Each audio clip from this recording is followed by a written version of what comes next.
नमस्कार दोस्तों, स्वागत है आप सभी का हमारे YouTube channel magic education trick पर। दोस्तों, इस चैनल पर सभी कम्पिटिटिव एग्जाम के प्रैक्टिस सेट कराए जाते हैं। ये चैनल आपका प्रैक्टिस सेट के लिए बनाया गया है और आगामी भर्ती परीक्षा अगर लेखपाल की भी तैयारी करना चाहते हैं तो हमारे चैनल से कर सकते हैं। और जितने भी वीडियो हमने अभी तक बनाया है सभी वीडियो की प्लेलिस्ट बन गई है, तो वहाँ पर प्लेलिस्ट में जाकर सभी वीडियो वहाँ पर वॉच कर सकते हैं। तो आइए यहाँ पर स्टार्ट करते हैं। अगर आप नए हैं तो हमारे चैनल को सब्सक्राइब कर लीजिए। पहला क्वेश्चन आपसे कह रहा है महाजन शब्द में समास है। महाजन, महाजन शब्द में आपका कौन सा समास हो जाएगा? काफी इजी क्वेश्चन आपके लिए है, बार बार रिपीट हो रहा है। यहाँ पर आपका जवाब हो जाएगा कर्मधारय समास। ठीक है, महाजन में आपका कौन सा है समास? कर्मधारय। जहां पर आपको महा शब्द लग जाए, ठीक है, एक पॉइंट याद रख लेना, जहां पर आपको महा शब्द लग जाता है हमेशा आपका वो कर्मधारय समास में होता है, आपको दिमाग में बैठा लेना है। ठीक है, नेक्स्ट क्वेश्चन की ओर चलते हैं। नेक्स्ट क्वेश्चन आपसे कह रहा है आंख की किरकिरी होना। आंख की किरकिरी होना का अर्थ क्या होता है? तो आंख की किरकिरी मतलब होता है अप्रिय लगना, मतलब वो चीज क्या हो? अप्रिय होना होता है। ठीक है, अप्रिय होना मतलब कि प्रिय नहीं होगा, अप्रिय होगा। नेक्स्ट क्वेश्चन आपसे कह रहा है निम्नलिखित में से समुद्र का पर्यायवाची शब्द नहीं है। तो यहाँ पर कह रहा है पर्यायवाची शब्द नहीं है, इसका मतलब समुद्र का पर्यायवाची कौन सा नहीं है? तो यहाँ पर देखिए आपका दिया है जलध, ये भी तो है, जलधाम भी है, जलनिधि है, जलाधिप नहीं आपका है, जलाधिप आपका नहीं है, यहाँ पर आपका जलाधिप नहीं है, लेकिन ये तीनों आपके समुद्र के पर्यायवाची हैं। नेक्स्ट क्वेश्चन आपसे कह रहा है निम्नलिखित में से कौन सा समास नहीं है? तो यहाँ पर देखिए कौन सा आपका समास नहीं है। इसका मतलब है कि आपने अव्ययी भाव समास पढ़ा है, द्वंद्व समास पढ़ा है, बहुब्रीहि समास पढ़ा है, कर्म कारक आपका दिया है, तो कर्म कारक आपका समास नहीं है, अर्थात सी नंबर आपका यहाँ पर हो जाएगा। ठीक है, नेक्स्ट क्वेश्चन की ओर चलते हैं। क्वेश्चन आपसे कह रहा है मैं खाना खा चुका हूँ, इस वाक्य में संयुक्त क्रिया का कौन सा भेद है? अर्थात यहाँ पर संयुक्त क्रिया है, लेकिन संयुक्त क्रिया में आपकी कौन सी क्रिया है? आरंभ है, समाप्ति है, अवकाश है, नित्यता है। अर्थात पढ़ने से आपको समझ में आया कि मैं खाना खा चुका हूँ, अर्थात क्रिया आपकी पूर्णतः समाप्त हो गई है, अर्थात समाप्ति बोधक आपका यहाँ पर क्रिया है। नेक्स्ट क्वेश्चन आपसे कह रहा है सहयोगी का सर्वथा उपयुक्त विपरीत बताइए। सहयोगी का विपरीत पूछ रहा है आपसे, सहयोगी, और जो सहयोगी होता है इसका विपरीत क्या हो जाएगा? तो आपका हो जाएगा यहाँ पर प्रतियोगी। क्या हो जाएगा? प्रतियोगी, अर्थात आपका यहाँ पर हो जाएगा ए नंबर। ठीक है, नेक्स्ट क्वेश्चन आपसे कह रहा है अपनी करनी पार उतरनी। अपनी करनी पार उतरनी लोकोक्ति का अर्थ पूछ रहा है, तो यहाँ पर आपका हो गया जाएगा। तो यहाँ पर दे रहा है अपनी करनी पार उतरनी, मतलब क्या हो जाएगा? डी नंबर पर फोकस कीजिए। कह रहा है अपने किए का फल भोगना, अपनी किए पर फल भोगना मतलब अपनी करनी पर ही उतरनी। नेक्स्ट क्वेश्चन आपसे कह रहा है एक की वर्तनी शुद्ध है, एक आपकी और वर्तनी है, और जो आपकी शुद्ध है वो आपकी वर्तनी आपकी कौन सी है? यहाँ पर देखिए, तो यहाँ पर देखिए आविष्कार, क्या कह रहा है? आविष्कार होता है, आविष्कार होता है, शुद्ध आपका ये लिखा है आविष्कार। आप ये मत समझना कि आविष्कार होता है, आविष्कार नहीं होता है, आविष्कार होता है। ठीक है, यहाँ पर देवारसी, देवारसी, ठीक है, तो यहाँ पर आपका जो देवर्षि होता है, देवर्षि, ठीक है, राउड़ा भी होता है, देवर्षि। ठीक है, नेक्स्ट क्वेश्चन को चलते हैं। क्वेश्चन आपसे कह रहा है गोरखपुर में किस बोली का प्रभुत्व, अर्थात जो गोरखपुर है वहाँ पर आपकी जो बोली बोली जाती है वो कैसी बोली होती है आपकी? तो ये बोली आपकी गोरखपुर में हो जाएगी भोजपुरी, अर्थात बी आपका सही जवाब हो जाएगा। नेक्स्ट क्वेश्चन आपसे कह रहा है नील गाय में कौन सा समास है? नील गाय में कौन सा समास है? तो यहाँ पर देखते हैं आपका दिया है बहुब्रीहि समास, द्वंद्व समास, कर्मधारय। नील गाय, तो नील गाय में आपका हो जाएगा कर्मधारय। कैसे होगा? नीला मतलब विशेषण और गाय मतलब विशेष, अर्थात जहाँ विशेष और विशेषण की बात करते हैं वहाँ पर आपका हमेशा कर्मधारय समास होता है। ठीक है, नेक्स्ट क्वेश्चन की ओर चलते हैं। क्वेश्चन आपसे ये यूपी ट्रिपल में पूछा भी गया था 2016 में। शैतान की आंत, शैतान की आंत मुहावरे का यहाँ पर बताना है। तो यहाँ पर आपका जो शैतान की आंत हो जाएगा वो क्या हो जाएगा? तो यहाँ पर आपकी बहुत लंबी वस्तु क्या हो जाएगी? बहुत लंबी वस्तु, तो यही आपका सही किया भी गया था। ठीक है, नेक्स्ट क्वेश्चन आपसे पूछ रहा है व्यष्टि का विपरीत शब्द बताइए। व्यष्टि, व्यष्टि का विपरीत क्या होता है? तो व्यष्टि का विपरीत होता है आपका यहाँ पर समविष्ट। समविष्ट मतलब आपका सी सही हो जाएगा। व्यष्टि का विपरीत होता है समविष्ट होता है। नेक्स्ट क्वेश्चन की ओर चलते हैं। क्वेश्चन आपसे कह रहा है अत्यधिक का शुद्ध संधि विच्छेद क्या है? जो अत्यधिक है, अत्यधिक का संधि विच्छेद क्या होता है? तो यहाँ पर अत्यधिक का क्या हो जाएगा? तो अति धन अधिक, अति धन अधिक मतलब आपका हो जाएगा यहाँ पर सी नंबर, अति धन अधिक अत्यधिक हो जाएगा। ठीक है, नेक्स्ट क्वेश्चन आपसे कह रहा है 3 बेर खाती थी वो 3 बेर खाती है।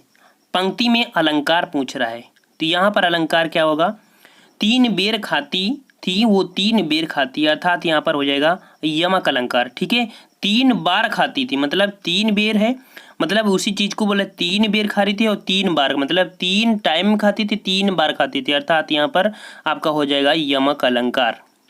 नेक्स्ट कह रहा है अंजर पंजर ढीले करना, मुहावरे का अर्थ बताइए। अंजर पंजर ढीले करना, तो अंजर पंजर ढीले करना मतलब क्या हो जाएगा, तो इसका होगा बुरी तरह से मारना, मतलब बोलते हैं ना बहुत बुरी तरह से मारा, अंजर पंजर ढीले कर दिया, तो डी नंबर हो जाएगा। नेक्स्ट क्वेश्चन कह रहा है निम्नलिखित में से बिहारी हिंदी का रूप नहीं है, अर्थात बिहारी हिंदी के अंतर्गत आपकी नहीं बोली जाती है, तो वो आपकी कौन सी नहीं बोली जाती है। तो यहाँ पर देखिए जो बिहारी अंतर्गत नहीं आती आपकी होती है वो आपकी अवधी, कौन होती है, अवधी आपकी बिहारी के अंतर्गत, अवधी आपकी अवधी बिहारी के अंतर्गत नहीं आती है, ये आपकी छत्तीसगढ़ी अर्थात जो पूर्वी हिंदी है वहाँ पर आपकी आती है। नेक्स्ट कह रहा है हिंदी भाषा में कितनी बोलियां हैं, हिंदी भाषा में कितना बोलियां हैं, तो ये आपकी 18 बोलियां हैं। कितनी बोलियां हैं आपकी 18 हैं, और हिंदी जो भाषा है वो 5 होती हैं, उन 5 भाषाओं में आपकी कुल टोटल अगर बोली देखा जाए तो आपकी होती हैं 18 होती हैं। ठीक है, नेक्स्ट कह रहा है मदिरा पीने का प्याला के लिए एक शब्द बताइए। मदिरा पीने का जो प्याला होता है उसके लिए एक शब्द बताइए। तो मदिरा पीने वाला जो प्याला है उसे बोलते हैं चषक, क्या बोलते हैं, चषक, अर्थात आपका डी नंबर सही हो जाएगा। नेक्स्ट कह रहा है महर्षि शब्द में कौन सी संधि है, महर्षि शब्द में कौन सी संधि है, तो यहाँ पर आपकी संधि क्या हो जाएगी, यहाँ पर आप सी नंबर अर्थात गुण संधि आपकी हो जाएगी, क्या हो जाएगी, गुण संधि, महर्षि में गुण संधि आपकी। ठीक है, गुण संधि। अच्छा यहाँ पर देखते हैं नेक्स्ट क्वेश्चन की ओर चलते हैं। क्वेश्चन आपसे कह रहा है 6 वर्ण किसके योग से बना है, 6 वर्ण किसके योग से बना है, तो 6 वर्ण किससे बनता है, का धन सा, मतलब कि आपका ए नंबर आपका है, ये आपका 20 का जवाब हो जाएगा। ए नंबर का जो बनता है अर्थात संयुक्त व्यंजन है, और संयुक्त व्यंजन जो बनते हैं 4 होते हैं, उसमें जो 6 है वो आपका का धन सा से मिलकर बनता है। नेक्स्ट कह रहा है आपसे यहाँ पर जब उपमेय में उपमान की संभावना प्रकट की जाए या व्यक्त की जाए तब होता है, तो जहाँ पर संभावना होती है वो किस में होती है, संभावना, जहाँ उपमेय में उपमान की संभावना की जाए तो संभावना होती है आपकी किस में, यहाँ पर उत्प्रेक्षा अलंकार, क्या होती है, उत्प्रेक्षा अलंकार, संभावना की जाए। ठीक है, नेक्स्ट क्वेश्चन आपसे कह रहे हैं गौशाला में कौन सा समास है, गौ के लिए शाला, अर्थात यहाँ पर हो जाएगा गौशाला, तो गौशाला का हो जाएगा आपका तत्पुरुष समास, गौ के लिए शाला। ठीक है, के लिए। नेक्स्ट क्वेश्चन आपसे कह रहा है हिंदी भाषा के उद्भव एवं विकास का सही क्रम बताइए। इसका मतलब है कि सबसे पहले क्या आई और आपके क्रम से आपका देखो, सबसे पहले तो संस्कृत आई थी, संस्कृत के बाद आपकी पाली आई, फिर प्राकृत, फिर अपभ्रंश। ठीक है, इसके हिसाब से देखा जाए तो आपकी 23 का जवाब हो जाएगा सी नंबर। देखिए संस्कृत, पाली, प्राकृत, अपभ्रंश और सैनी, पश्चिमी और खड़ी बोली, ये आपका हिंदी का शुद्ध रूप माना जाता है। ठीक है, देख लीजिए यहाँ पर संस्कृत, पाली, प्राकृत, अपभ्रंश और सैनी, पश्चिमी, खड़ी और इसके खड़ी बोली। नेक्स्ट क्वेश्चन आपसे कह रहा है निम्नलिखित में से एक नदी का पर्यायवाची शब्द नहीं है, तो नदी का पर्यायवाची आपका यहाँ पर कौन सा नहीं हो जाएगा, तो देखिए यहाँ पर नदी का पर्यायवाची नहीं है। ठीक है, नहीं है, तो 24 का जवाब हो जाएगा आपका बी नंबर, त्रिपथगा आपका नहीं है, लेकिन निम्नसगा, कुलंकसा और फूलवती, ये आपकी कुलवती आपकी ये नदी की है। नेक्स्ट कह रहा है खग कुल कुल कुल सा बोल रहा है, रेखांकित शब्द में अलंकार बताइए। कुल कुल कुल, अर्थात यहाँ पर आपका जो हो जाएगा यमक अलंकार। ठीक है, यमक अलंकार हो जाएगा कुल कुल कुल, देखो बार बार आ रहा है ना वही बार कुल कुल। ठीक है, तो यमक अलंकार आपका हो जाएगा यहाँ पर। नेक्स्ट क्वेश्चन कह रहा है पुनर्जन्म शब्द का सही संधि विच्छेद बताइए। पुनर्जन्म, पुनः मतलब आपका ये विसर्ग संधि है, विसर्ग संधि है, लेकिन शुद्ध कौन सा लिखा है, वो आपका ये वाला ए नंबर लिखा है, पुनः जन्म, अर्थात ये होता है पुनः जन्म। ठीक है, कड़ुआहट में आपसे प्रत्यय पूछ रहे, कड़ुआहट, आहट, आहट, आहट मतलब आपका सी नंबर हो जाएगा, 27 का सी नंबर। नेक्स्ट कह रहा है अंडे सेना, अंडे सेना मुहावरे का अर्थ क्या होता है, मतलब कि होता है आपका घर में बेकार बैठना, घर में बेकार बैठना, अंडे सेना मतलब घर में बेकार बैठना, अर्थात सी नंबर हो जाएगा। नेक्स्ट कह रहा है बर्खास्त शब्द में कौन सा उपसर्ग है। बर्खास्त शब्द में कौन सा उपसर्ग है, तो बर्खास्त में आपका हो जाएगा जवाब आपका बी नंबर, अर्थात बर्खास्त शब्द में कौन उपसर्ग है, बर, अर्थात यहाँ पर ये हो जाएगा। नेक्स्ट कह रहा है भोजपुरी कहाँ की प्रमुख बोली है। भोजपुरी कहाँ की प्रमुख बोली है, तो ये बोली आपकी यहाँ पर भोजपुरी कहाँ बोली जाती है, तो भोजपुरी आपकी बोली जाती है यहाँ पर आपका जवाब हो जाएगा बी नंबर, अर्थात पूर्वांचल क्षेत्र में आपकी भोजपुरी बोली बोली जाती है। नेक्स्ट कह रहा है वेदिका किस भाषा का शब्द है। वेदिका, वेदिका ये जो भाषा है अर्थात किस भाषा का आपका शब्द है, ये आपका है सी नंबर, रूसी भाषा का है वेदिका शब्द, ठीक है। नेक्स्ट कह रहा है भीष्म प्रतिज्ञा। भीष्म प्रतिज्ञा का अर्थ क्या होता है, तो भीष्म ने जो प्रतिज्ञा की थी वही आपका क्या कह रहा है, दृढ़ प्रतिज्ञा, अर्थात आपका सी नंबर हो जाएगा दृढ़ प्रतिज्ञा। नेक्स्ट कह रहा है बुरे उद्देश्य की गई गुप्त मंत्रा के लिए एक शब्द होता है। बुरे उद्देश्य से की गई गुप्त मंत्रा के लिए आपसे यहाँ पर क्वेश्चन पूछ रहा है, ठीक है। बुरे उद्देश्य से की गई गुप्त मंत्रणा के लिए आपका जो शब्द होता है वो शब्द यूज करते हैं यहाँ पर दुर्भिसंधि, ठीक है। दुर्भिसंधि आपका सी सही जवाब हो जाएगा यहाँ पर दुर्भिसंधि। नेक्स्ट कह रहा है फैजाबाद जनपद में बोली जाने वाली भाषा बताइए। फैजाबाद जनपद में जो बोली बोली जाती है वो बोली आपकी कौन सी है, तो एक नंबर हो जाएगा अवधी। अयोध्या था, अयोध्या में आपका अवधी हो जाएगा फैजाबाद। नेक्स्ट क्वेश्चन है कुकुरमुत्ता के रचयिता, देखो ये पूछा भी गया था इस बार को, कुकुरमुत्ता के रचयिता कौन है, तो कुकुरमुत्ता के रचयिता आप रट लीजिएगा, एक डायरेक्ट आपको फैक्ट पूछ लेता है सूर्यकांत त्रिपाठी निराला, ठीक है। सूर्यकांत त्रिपाठी निराला है कुकुरमुत्ता के रचयिता। नेक्स्ट कह रहा है राहुल ने तो आग में घी डालने का निश्चय ही किया। मुहावरे में पूछ रहा है आग में घी डालना। आग में घी डालना मतलब क्या होता है, उत्तेजित करना, अर्थात यहाँ पर उत्तेजित करना हो जाएगा, ठीक है। नेक्स्ट कह रहा है सोहत ओढ़े पीत पट श्याम सलौने गात मनहु नील मन शैल पत पर आतप परयो प्रभात। यहाँ पर एक वर्ड आपको मिला है मनहु, और जहाँ पर मनहु मिल जाए वहाँ पर अगर अलंकार पूछता है तो आपका हो जाएगा उत्प्रेक्षा अलंकार, अर्थात ये 37 का सी जवाब हो जाएगा उत्प्रेक्षा अलंकार। नेक्स्ट कह रहा है वह कन्या जिसके साथ विवाह का वचन दिया गया है के लिए एक शब्द बताइए। तो वह कन्या जिसके साथ विवाह का वचन दिया गया है, तो जवाब आपका 38 का हो जाएगा यहाँ पर ए नंबर वाग्दत्ता। वाग्दत्ता आपका जवाब हो जाएगा यहाँ पर सही। नेक्स्ट कह रहा है 39 द्रगंचल का सही संधि विच्छेद है, तो द्रगंचल का संधि विच्छेद हो जाएगा 39 का जवाब आपका यहाँ पर द्रक धन अंचल। संधि विच्छेद आपका यहाँ पर हो जाएगा द्रगंचल, द्रक धन अंचल, द्रक धन अंचल सी सही जवाब होगा। नेक्स्ट कह रहा है ऐसी जीविका जिसका कुछ ठीक ठिकाना ना हो। ऐसी जीविका जिसका कुछ ठीक ठिकाना ना हो के लिए एक शब्द बताइए। तो जिसका ठीक ठिकाना नहीं होता है उसे बोलते हैं आकाश वृत्ति। क्या बोलते हैं, आकाश वृत्ति, अर्थात बी आपका सही जवाब हो जाएगा। फ्रेंड्स अगर आपको वीडियो अच्छा लगता है और आपको लगता है कि सर ने यहाँ पर मतलब कि टेस्ट होना चाहिए 25 नंबर का, लेकिन यहाँ पर 50 क्वेश्चनों का टेस्ट करा रहे हैं, हमारे लिए समय का बचत और ज़्यादा से ज़्यादा यहाँ पर समय का उपयोग करा रहे हैं, तो प्लीज़ लाइक जरूर करिए अगर आपको वीडियो अच्छा लगता है, ठीक है।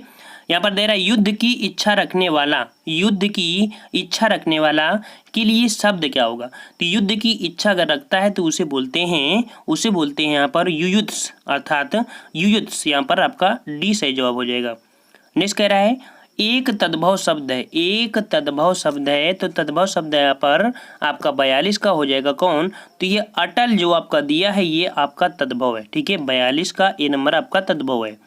नेक्स्ट कह रहा है निम्नलिखित में से एक तद्भव है। एक तद्भव यहाँ पर देखिए कौन तद्भव है, तो तद्भव आपका यहाँ पर 43 का ए नंबर यहाँ पर पूंजी हो जाएगा। पूंजी देखो जहाँ पर भी आपको अगर ऐसा लगे तो यहाँ पर जो अंत की बिंदी है, ये चंद्र की बिंदी होती है, लगभग वहीं पर आती है जब ऑप्शन के अकॉर्डिंग होता है तब, तो यहाँ पर तद्भव आपका ए हो जाएगा।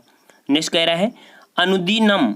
अनुदिनम में कौन सा समास है, अनुदिनम में समास आपका हो जाएगा यहाँ पर आपका ए नंबर अव्ययी, अर्थात अनु यहाँ पर आप क्या लिया है, अव्यय है, ठीक है, मतलब उपसर्ग है। अनु आपका क्या है, उपसर्ग है, और उपसर्ग किस में होता है आपका अव्ययी भाव समास में होता है। नेक्स्ट कह रहा है जहाँ वर्णों की आवृत्ति बार बार होती है उसमें कौन सा होता है, तो जहाँ पर वर्णों की आवृत्ति बार बार होती है तो वहाँ पर आपका अलंकार क्या होता है, आपका सही जवाब फ्रेंड्स क्या हो जाएगा यहाँ पर, तो सही जवाब हो जाएगा अनुप्रास, अर्थात जहाँ वर्णों की आवृत्ति बार बार होती है उसे अनुप्रास अलंकार कहते हैं। और अनुप्रास अलंकार आपका 5 प्रकार का होता है। कितने होते हैं, 5 प्रकार के।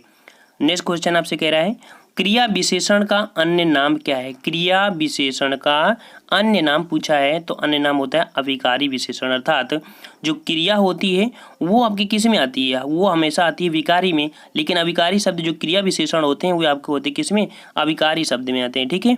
नेक्स्ट क्वेश्चन आपसे पूछ रहा है खेत रहना। खेत रहने मुहावरे का शाब्दिक अर्थ पूछा है तो खेत रहना मतलब होता है वीर गति को प्राप्त हो जाना। वीर गति को प्राप्त हो जाना, बी नंबर आपका सही जवाब हो जाएगा।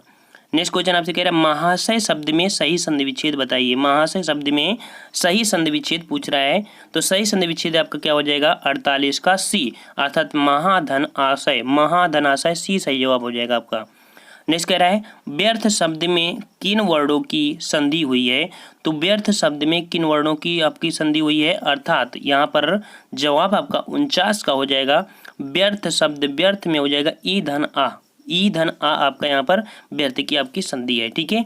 यहाँ पर आपका जो दिया है लास्ट क्वेश्चन आपसे कह रहा है रामधारी सिंह दिनकर को भारतीय ज्ञानपीठ पुरस्कार उनकी किस रचना के लिए दिया गया था। तो रामधारी सिंह दिनकर के लिए जो भारतीय ज्ञानपीठ पुरस्कार दिया गया था वो जवाब आपका हो जाएगा यहाँ पर सही आपका बी नंबर, अर्थात यहाँ पर उर्वशी के लिए रामधारी सिंह दिनकर को भारतीय के लिए ज्ञानपीठ पुरस्कार मिला था, जो कि सबसे महत्वपूर्ण आपका होता है जो हिंदी साहित्य में दिया जाने वाला ज्ञानपीठ पुरस्कार उर्वशी के लिए दिया गया था रामधारी सिंह दिनकर।